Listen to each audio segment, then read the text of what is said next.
दल में बिखराव।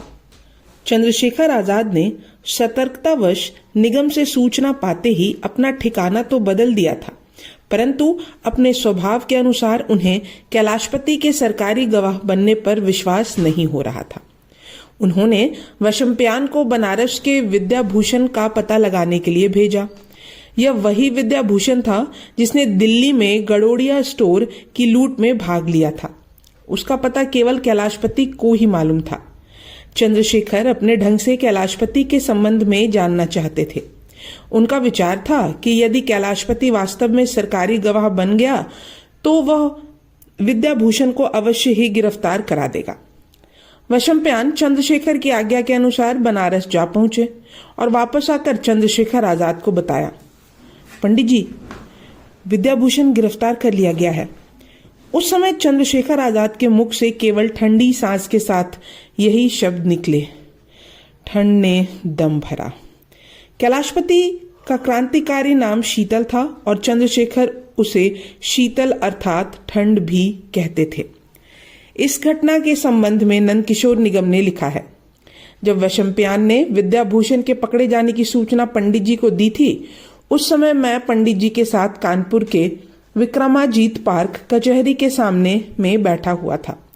मैंने देखा पंडित जी उस समय बहुत दुखी हुए थे, और क्यों ना होते, जिन पर उनको अटूट विश्वास था, जो दल के नेता थे और अन्य युवकों को दल में भर्ती करते थे, वे पकड़े जाने पर धोखा दे देते थे। बिहार के फणींद्रनाथ घोष, लाहौर के सुखदेव और अब दिल्ली का कैलाशपति, ये तीनों उनके दल के एक से बढ़कर एक जिम्मेदार व्यक्ति थे, पर वे टूट गए थे, जिससे दल में बिखराव होने लगा था। फणींद्रनाथ घोष ने लाहौर षड्यंत्र केस में सरकारी गवाह बनकर पीठ में छुरा घोंपा था। फिर सुखदेव ने पकड़े जाने के पश्चात ऐसे ही क्रांतिकारी दल के भेद खोल दिए थे, और कैलाशपति, वह तो मानो इस समय की प्रतीक्षा में बैठा था कि वह कब पकड़ा जाए और कब दल के भेद पुलिस को बताए। यशपाल और वीरभद्र तिवारी ने जो किया था, वह भी उस कांड से परिचित थे। अभी 3 माह पूर्व ही वह कांड हुआ था। इन सब घटनाओं के चलते पंडित जी का चिंतित होना स्वाभाविक ही था। चंद्रशेखर आजाद के लिए यह पहला आघात नहीं था। वह यह भी जानते थे कि सभी क्रांतिकारी जीवट किस्म के नहीं होते। पुलिस के हत्थे चढ़ने के बाद जो हथकंडे अपनाए जाते हैं, उसके आगे वे टूट ही जाते हैं। एक बार कमजोर होने के बाद वे लगातार कमजोर होते जाते हैं। उनके जीवन में तो आरंभ से ही ऐसे आघात एक के बाद एक आते रहे थे, और वह क्षण भर भी विचलित होकर पुनः अपने जीवन के उद्देश्य की पूर्ति में जुट जाते थे। उस बार भी यही हुआ। उन्होंने साहस का दामन नहीं छोड़ा, हिम्मत नहीं हारी। एक बार फिर वह दल के पुनर्गठन में लग गए।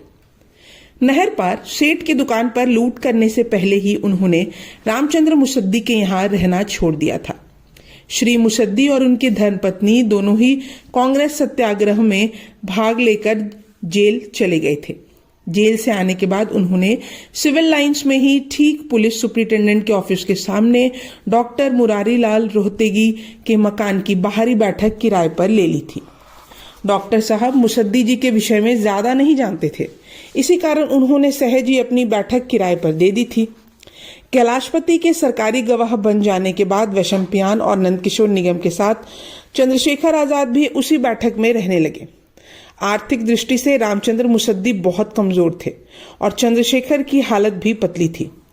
धन हाथ आ जाने पर चंद्रशेखर ने कभी उसे अपने निजी जरूरतों के लिए खर्च नहीं किया था और ना ही बचा कर रखा था, इसलिए धन का अभाव होता रहता था।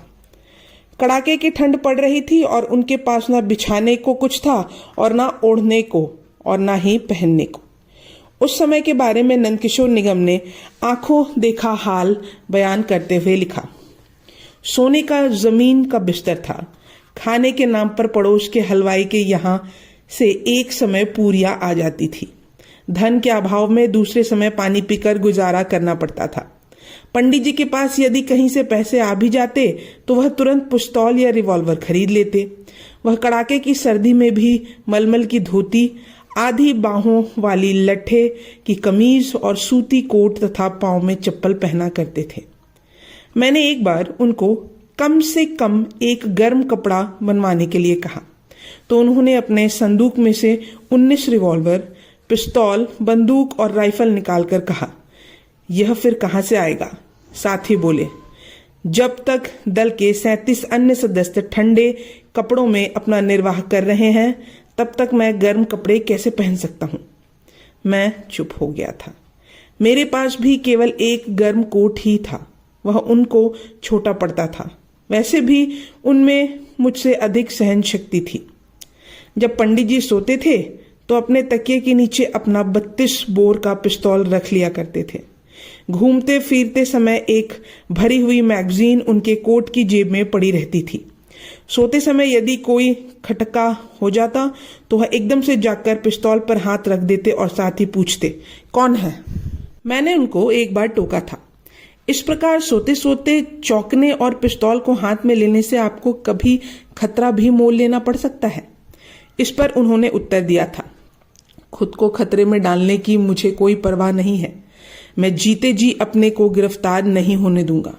एक गोली बचाकर आखिरी गोली तक लड़ूंगा और अंतिम गोली खुद को मार लूंगा ताकि मैं जीवित अवस्था में ब्रिटिश सरकार के हाथ ना लग सकूं। पंडित जी जब कभी ठाकुर बशेश्वर सिंह डीएसपी सीआईडी को कहीं देखते उनको मारने के लिए उनके मुंह में पानी भर जाता, परंतु कहते, मैं साले पर 6 पैसे एक गोली का मूल्य खर्च नहीं करूंगा, मैं तो उसे तलवार से मारूंगा। उधर दिल्ली में कैलाशपति ने आराम के साथ अध्यापकों की भांति पुलिस को अपना बयान देना आरंभ कर दिया। पुलिस ने उसके चंद्रवती के साथ अनुचित संबंध होने का विशेष लाभ उठाया। चंद्रवती को कैलाशपति के साथ थाने में रहने दिया। उसके बयानों से दल के सदस्यों की गिरफ्तारी होने लगी। चंद्रशेखर आजाद को एक और कठिन समस्या का सामना करना पड़ा। वह समस्या थी, दल के सदस्य इधर उधर हो गए थे। उनके लिए नए ठिकाने की व्यवस्था करना उनकी ही जिम्मेदारी थी।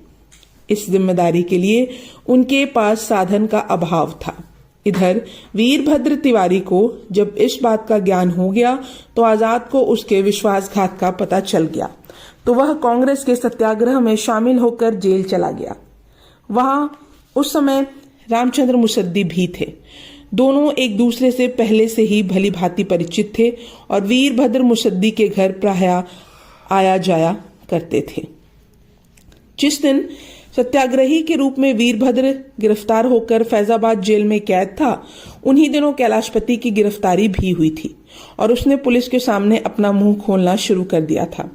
उसने वीरभद्र तिवारी का भी कच्चा चिट्ठा खोलकर पुलिस वालों के सामने रख दिया था। मुसद्दी के कथनानुसार सीआईडी इंस्पेक्टर वीरभद्र तिवारी से फैजाबाद जेल में मिलने आया था। उनमें क्या बातें हुई इसका किसी को पता नहीं चल सका। मुसद्दी के ही अनुसार उसी जेल में नौट बाबर भी वीरभद्र तिवारी से मिलने आया। इसके बाद वीरभद्र तिवारी को फैजाबाद जेल से मलक्का जेल इलाहाबाद में भेज दिया गया। उस समय मलक्का जेल में वैशंपायन भी था। वह कुछ समय बाद की बात है।